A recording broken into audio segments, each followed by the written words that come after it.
Heidi-ho YouTube, Major Cord here, and thanks for joining me as I stumble through yet another knife review.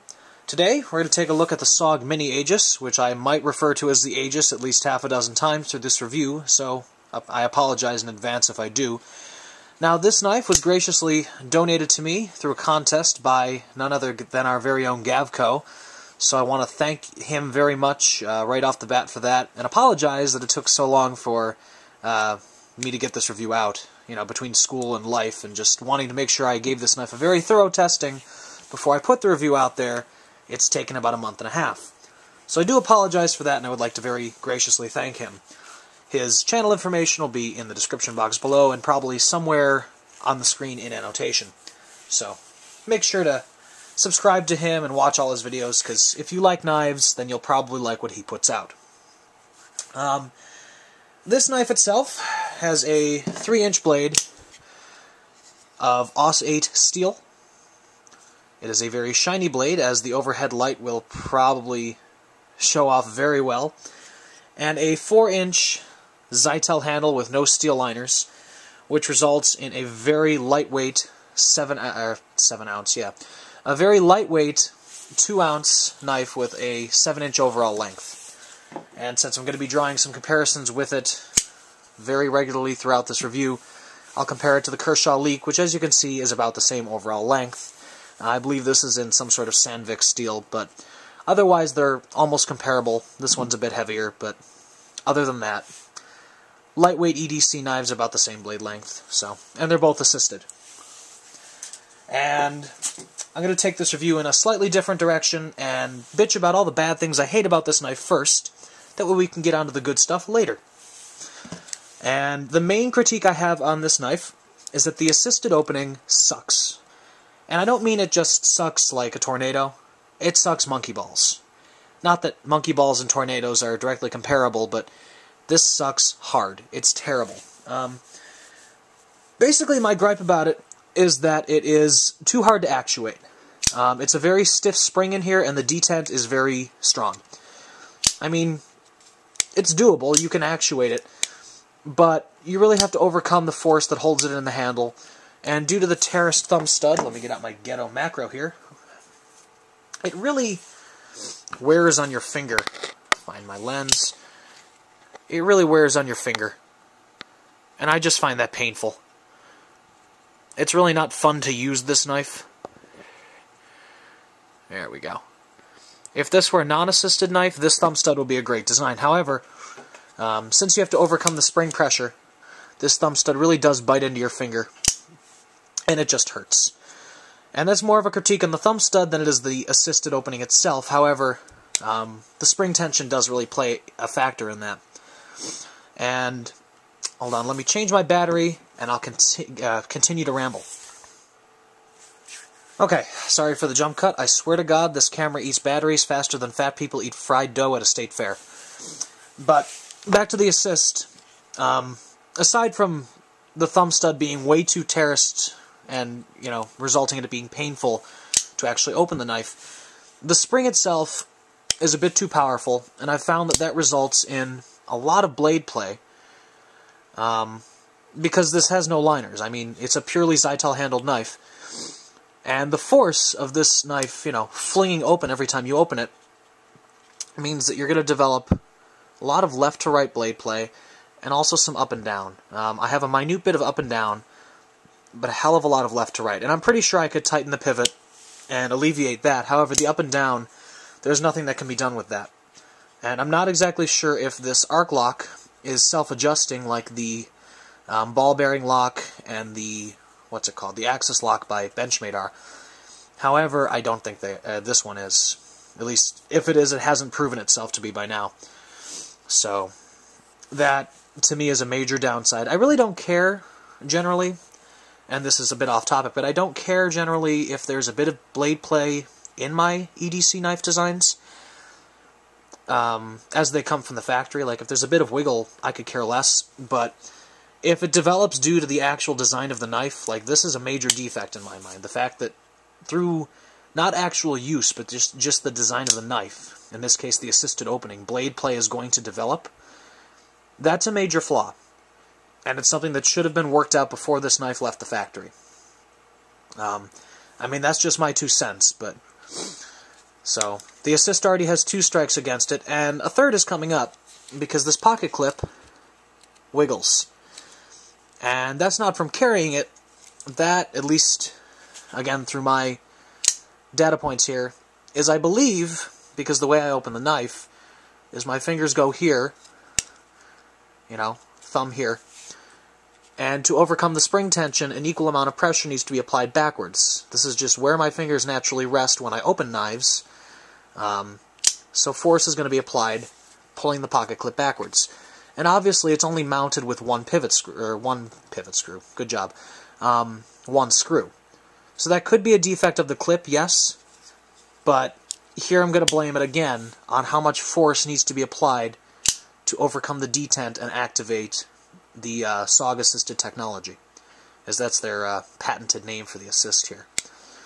So that's just my little bitchy rant about the assisted opening. It's a bit, it's more of a gimmick here. I think it's not very well implemented. That's my overall judgment of it. Compared to the Kershaw Leak, which is a lot smoother, you don't need as much pressure. I mean, the speed safe is just, it's very well implemented here. So it's less of a gimmick and more of an actual, I don't know. It's not a hindrance, we'll put it that way. It's a feature and not a hindrance. And they may bill it as a feature, but on this Mini-Aegis, it's definitely a hindrance in my opinion, because it negatively affects so many other design features. You're going to develop blade play, and your pocket clip is going to wiggle. Not to mention your fingers are going to become raw. So, that's just my 2 cents. But now that I've complained about the knife, what do I like about it? You're probably wondering, you know, what the hell will he like about it? He's already, you know, dissed the lockup, he's dissed the pocket clip, he's dissed the opening mechanism. Well, basically everything else about this knife, I love. As I mentioned in my initial overview, this is a very lightweight knife, which means that when you carry it, whether it be at the bottom of your pocket with the safety on, like I've done many a time, or just clipped to the outside of your pocket, it'll disappear. You're not going to know you have it on you. And many times I find this to be an advantage. I mean, half the time when I carry a knife, I really don't want to know that I have one. And, you know, whether I'm going to rehearsal or just going to the grocery store, I'm not going to need a knife, and I know this for a fact. Like, the odds of me needing a knife while I'm in a rehearsal for a concert are very minimal. But I have one anyway, just in case. Or, you know, in the produce section of the grocery store. Very minimal. But it's nice to have one, and this is so unobtrusive in your pocket. It's relatively slim, it's so lightweight, and the pocket clip is such a lovely deep carry pocket clip that it just disappears. So this knife really does have that going for it. Plus the blade shape is really good for a lot of standard EDC tasks. I mean, this is not going to be a tactical knife, in my estimation, but I found it to be really good at general everyday cutting. So it is, in my estimation here, compared to several other knives that I own, a very competent EDC knife. But getting back to the pocket clip itself, aside from the wiggle that is developed thanks to the assisted opening mechanism, the pocket clip is brilliantly designed. I believe Sog calls this their bayonet clip, but as you can see, it mounts straight out of the back end of the knife, and you can switch it to the other side if you need to. But this thing just disappears in your pocket. I'm using my talking point cheat sheet here. You can see that all you actually see on the outside of your pocket is the clip. So, if you want to go incognito with a knife, this is probably the knife for you. And I really do enjoy doing that sometimes. Not for concealment reasons, but more to make sure I don't lose a knife. This knife is so light that if it does fly out of your pocket, you're not going to realize it. So a deep clip like this, or a deep carry clip like this, is almost a necessity. And the retention is good. It's a weaker clip, but it stays put. And there's no heavy texturing underneath it to tear up your pants. Let's see, what else on the talking point cheat sheet do I have to cover? Ergonomics. We're cruising, at least for me. Okay, this is a very ergonomic knife. It's not covered in jimping, which I think is good. I don't need jimping on a knife, at least not heavy jimping. You do have a run of jimping up here on the spine of the blade, and something I've noticed about this is that the way it's cut, it has decent traction pushing your thumb forward. I mean, yeah, my thumb is moving, but it does dig. But pulling back, you get more traction. I don't understand that. Very rarely am I going to be pulling my thumb back on a knife. Any pressure I have is going to be forward pressure. That's just odd to me. So it's the way it's cut, it's angled toward the ass end of the knife, which I think is a weird quirk. But there's also some molded texturing on the spine here and back here, and this digital pattern spaced out randomly along the knife. And on the larger Aegis, these would be rubber inserts right here. However, on this knife, they are just molded plastic texturing, and as you can probably see, it actually says Sog repeatedly, and this is something I didn't notice until a couple days ago. And actually I think that's pretty neat. I wonder how many people actually noticed that. That's just a little neat feature that they really didn't have to include. And I think that's just a little... I don't know, it's a neat way of branding the knife, as if they didn't already stick their name on the pocket clip, and on the blade, they had to do it on the handle too. And that takes me into my overall opinion of not only this knife, but Sog knives in general. As a company, I think they do tend to brand their knives, and what I mean by that is, Sog knives, when you buy a knife from Sog, you buy the name as well as the knife itself. And, like, this knife was, well, I got it for free, but if I were to have purchased it, it would have cost about $45 to $50. And quite frankly, I don't think that this is a knife that is worth that much money. I would have preferred to pay about $30 for it. $25 to $30, because, quite honestly, that's what I think it's worth. You're getting a plain Zytel-handled knife, AUS 8 steel, which isn't exactly top of the line anymore. I mean, it's a performer, but it isn't top of the line.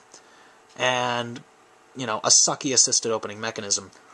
But the Sog brand is really, you're paying for some of that. It's like when you buy a Heckler & Koch pistol. You're paying $900. Yes, you're paying for some damn good engineering, but you're paying a fair amount just to have that name. And I think that's what Sog does quite often with their knives. I mean, that's just my opinion, but when you look at knives like Kershaw, I mean, they have a name for themselves, but if I were to pay the same amount for this, I think this retails for about $38 or so. I feel like I'm buying $38 worth of knife. You know? I'm not buying $45 worth of knife here. Now, that's just my opinion, but I really do think that there's a lot of name that goes into this. And I do love the knife, don't get me wrong. As much as I bitch about the assist, this has become one of my favorite everyday carry knives, purely because it filled a niche that I really didn't have before, or have filled before. It fills the niche wonderfully of a very lightweight and portable EDC knife. Not that, you know, this is any less portable, but, I mean, this really can go anywhere. I mean, it just falls into your pocket very nicely. It's wonderfully ergonomic, so lightweight, and the steel is a decent performer. So, in conclusion, before I ramble on just way too long, if you can deal with the assisted opening mechanism, I think that retail price might be worth it. Otherwise, try to find it used, because you could probably pick it up cheaper used. But this knife probably isn't everyone's cup of tea. I mean, for me, it's kind of a love-hate relationship. Kind of like Mexican food. I mean, I love the taste of it, but I don't like the after effects. So I want to thank everyone for watching. I want to thank Gavco for sending me this knife. And hopefully everyone will stay tuned for more, because Lord knows what I'm going to put out next. This has been Major Cord. I can't claim to be an expert, but hopefully I'm interesting. Take care.